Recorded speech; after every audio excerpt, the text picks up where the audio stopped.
कर जितनी खाई मैंने अपने जीवन में। सभी भक्तजनों को राधे राधे जी। आज है बृहस्पतिवार और पूर्णमासी भी, तो आज हम सुनाएंगे आपको पूर्णमासी व्रत की कथा। और आज मैं कर रही हूँ, देख सकते हो आप, बृहस्पतिवार का भी व्रत है मेरा आज और पूर्णमासी का भी व्रत है। तो मैं कर रही हूँ तैयारी पूर्णमासी व्रत की, और मैं बृहस्पतिवार का व्रत भी है।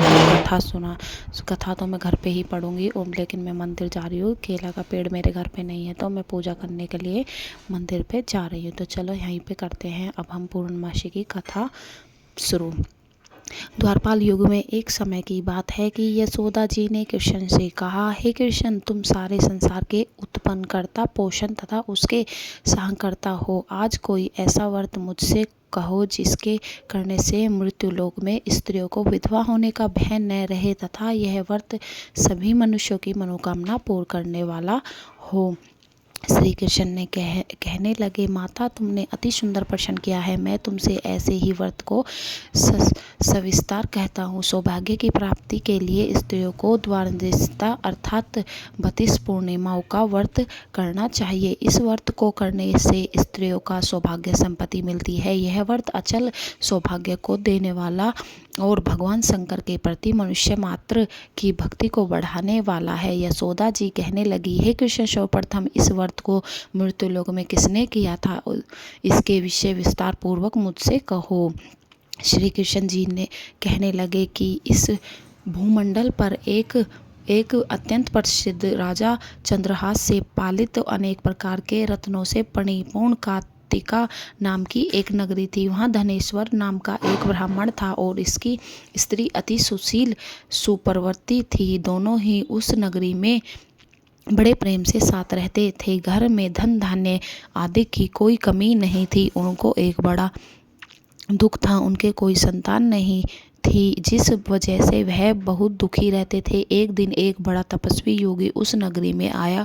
वह योगी बाकी सभी घरों से भिक्षा मांगकर भोजन किया करता था, लेकिन उस ब्राह्मण के घर से भिक्षा नहीं मांगता था। एक दिन योगी गंगा किनारे भिक्षा मांगकर प्रेमपूर्वक खा रहा था कि धनवेश्वर ने योगी को यह सब करते हुए देख लिया। सब कार्य किसी प्रकार से देख लिए अपनी भिक्षा अनादर से दुखी होकर धनवेश्वर योगी से बोले, और सभी घरों से भिक्षा लेते हो, परंतु मेरे घर की भिक्षा कभी नहीं लेते, इसका कारण क्या है? योगी कहने लगे कि आपके धर्म हमें इस बात की आज्ञा नहीं देते क्योंकि अभी आप गृहस्थ जीवन में एक सुख से वंचित हैं। आपके घर संतान होने पर आपके घर से भी स्वीकार कर लूँगा।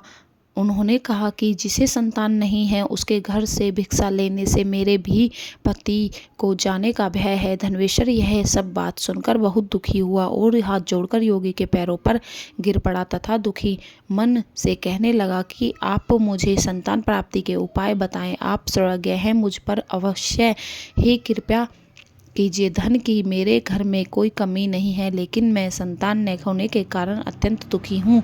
आप मेरे इस दुख का हरण कीजिए। यह सुनकर योगी कहने लगे, तुम चंडी की आराधना करो।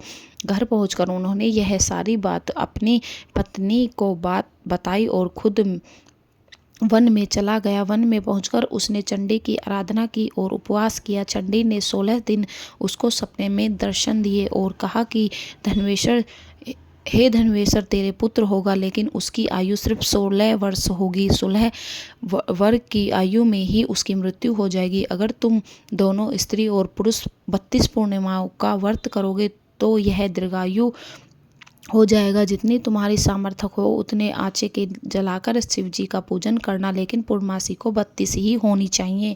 सुबह होती ही तुम्हें इस स्थान के पास एक आम का पेड़ दिखाई देगा। उस पर चढ़कर एक फल तोड़कर अपने घर चले जाना। अपनी स्त्री का इस बारे में बताना। सुबह स्नान होने के बाद स्वच्छ होकर शंकर जी का ध्यान करके उस फल को खा ले, तब शंकर भगवान की कृपा से उसको गर्भ हो जाएगा।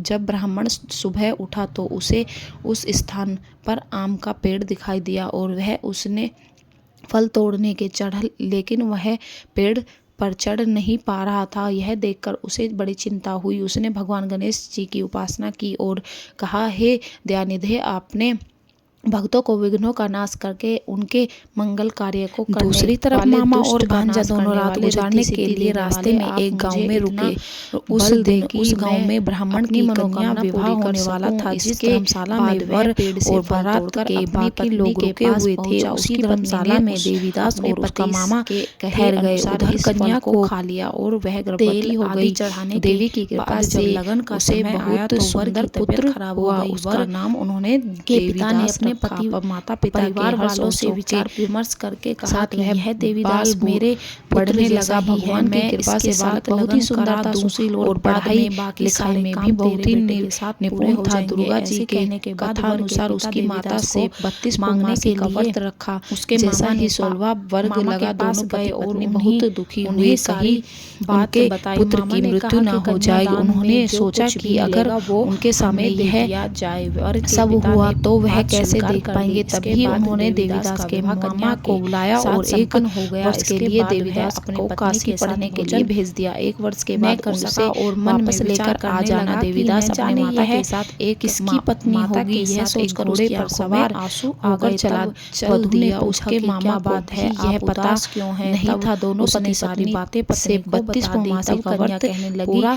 यह किया। ब्रह्म विवाद के विपरीत है। आप ही मेरे पति हैं, मैं आपकी ही पत्नी रहूंगी, किसी अन्य की कभी नहीं।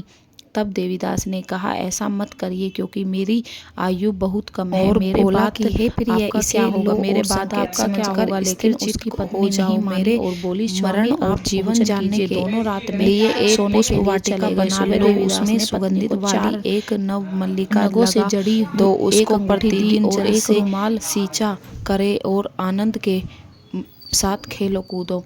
जिस समय और जिस दिन मेरा परिणात होगा उस दिन यह फूल सूख जाएगा। जब यह फिर से हरे हो जाए तो जान लेना मैं जीवित हूँ। यह समझकर वह वहाँ से चला गया। इसके बाद जब वर और बाकी बाराती मंडप में आए तो कन्या ने उसे देखकर कहा कि ये मेरा पति नहीं है। मेरा पति वह है जिसके साथ रात में विवाह हुआ है। इसके साथ मेरा विवाह नहीं हुआ।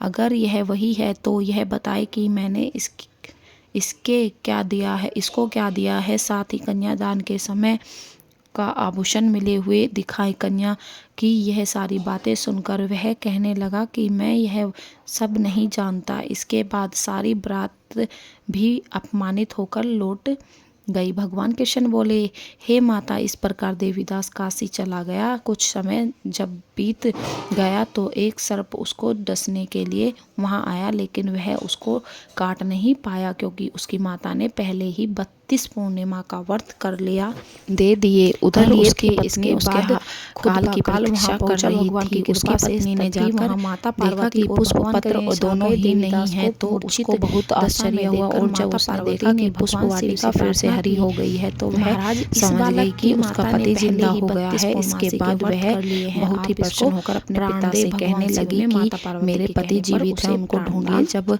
16 वर्ष व्यतीत हो गया तो देवीदास भी अपने मामा के साथ काशी चल दिया। इधर उसकी पत्नी ने परिवार वाले उन्हें ढूंढने के लिए जा ही रहे थे कि उन्होंने देखा कि देवीदास और उसका मामा उधर ही आ रहे थे। उसको देखकर उनके ससुर बहुत प्रसन्न हुए और उसे अपने घर ले आए। वहाँ सारा वगर इकट्ठा हो गया और कन्या ने भी उसे पहचान लिया। देवीदास ने इसके बाद अपनी पत्नी और मामा को लेकर वहां से चल दिया। उसके ससुर ने भी उसे बहुत धन दहेज दिया। जब वह अपने घर की तरफ चल रहा था तो उसके माता पिता को लोगों ने खबर दी, तुम्हारा पुत्र देवीदास अपनी पत्नी और मामा के साथ आ रहा है। ऐसा समाचार सुनकर पहले तो उन्होंने विश्वास नहीं हुआ, लेकिन जब देवीदास आया और उसने अपने माता पिता के पैर छुए तो देवीदास माता पिता ने उनका माथा चूमा और दोनों को अपने सीने से लगा लिया। दोनों के आने की खुशी में धुन्वेश्वर ने बहुत दान दक्षिण ब्राह्मणों को दी। श्री कृष्ण जी के कहने लगे कि इस तरह धन्वेश्वर को 32 पूर्णिमा व्रत के प्रभाव से संतान प्राप्ति हुई। जो स्त्री इस व्रत को करती है वह जन्म जन्मांतरों तक वेदव्याह का दुख नहीं भोगती और सदैव सौभाग्यवती रहती है। यह मेरा वचन है। यह व्रत संतान देने वाला और सभी मनोकामना को पूर्ण करने वाला है। जय श्री राधे। जय बंसी वाले की, जय विष्णु भगवान की, जय लक्ष्मी माता की, जय भोले पार्वती माता की। तो सभी को आज की पूर्णमासी कथा कैसी लगी कमेंट करके ज़रूर बताना। जो भी मेरे चैनल पर नए हैं लाइक कमेंट और चैनल को सब्सक्राइब ज़रूर कर लेना। यहीं पे पूर्णमासी की कथा पूर्ण होती है और अगली कथा हम आपको कौन सी सुनाएंगे आप हमें कमेंट करके ज़रूर बताना। तो चलिए भक्तजनों, इस वाली वीडियो को यहीं पे हम विराम देते हैं और मिलते हैं आपसे एक और नई वीडियो के साथ। जब तक के लिए राधे राधे जी। जय श्री श्याम, जय लड्डू गोपाल की। सभी अपने घर में हस्त खुस्त परिवार में रहें, अच्छे से रहें, स्वस्थ रहें, खुशी खुशी रहें। सब पे भगवान विष्णु का आशीर्वाद बना रहे। जय लड्डू गोपाल की, जय विष्णु भगवान की, जय श्री श्याम। राधे राधे जी। धन्यवाद watching for video. Radhe Radhe ji. जय लड्डू गोपाल की।